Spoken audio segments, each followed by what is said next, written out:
Did you check to see if your volume was up? How about a pause in the presentation in order to read what was on the screen? In the deaf community, a message, such as the one on the previous slide, creates a communication barrier between themselves as a subculture and mainstream society.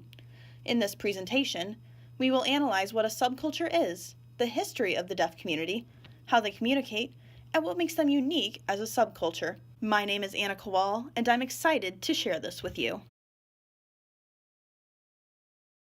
What is a subculture? According to Shane Blackman in the Encyclopedia of Social Deviance, a subculture is a culture whose set of values, modes of behavior, and attitudes are different from the dominant culture of society. In this situation, the dominant culture would be hearing adults, as opposed to deaf or hard of hearing. The deaf community has been around for a long time, with the first school for the deaf opening in the 18th century. Eventually, shared signing communities began popping up, with the most prominent in the United States being Martha's Vineyard.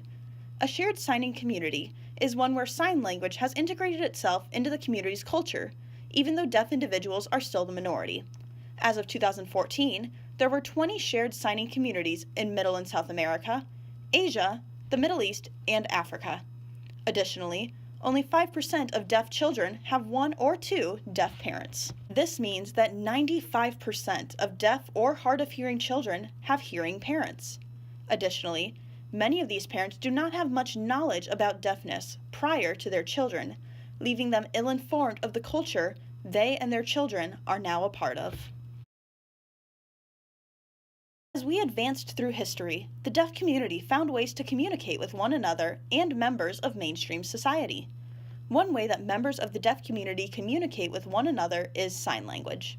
Much like verbal communication, sign language varies depending on where one lives. American Sign Language will not have all the same signs as New Zealand or South African counterparts. In fact, much like in communication between hearing individuals, members of the deaf community will create their own dialect of signs, which may include inside jokes. When not around these community members, they revert back to their home signs, or traditional sign language. Other types of communication occur between the deaf and hearing communities. To accomplish this, some companies use sign language interpreters to bridge the gap, or closed captioning on videos. Additionally, some software companies are working towards developing smartphone apps that translate a deaf individual's signs into a sentence for those who do not know sign language. Another way to bridge the communication gap between the deaf and hearing cultures is to use a cochlear implant. However, these are highly controversial within the deaf community. While some see it as adapting to mainstream society in order to make communication easier, others see it as intensifying the deaf people can't stereotype. This stereotype simply means that people assume that a deaf individual cannot accomplish many of the things that hearing individuals can, which simply isn't true.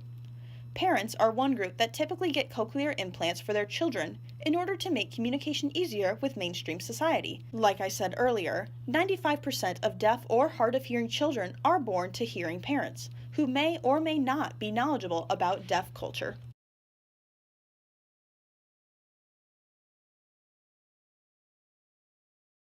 What makes the deaf community most unique? They have developed their own language. In many states and countries, the regional dialect of sign language is recognized as the official language of the deaf community.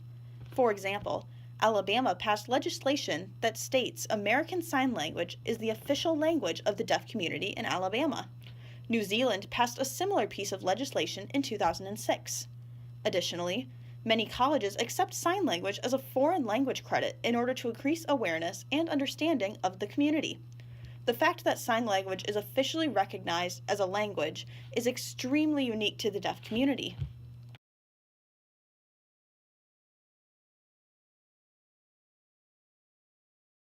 Do you remember the very beginning of the presentation when you might have had difficulty reading the words on the screen? Do you feel a bit more enlightened about the deaf community and how they communicate? I hope this presentation was able to teach you more about the deaf community, how they communicate, and what makes it unique.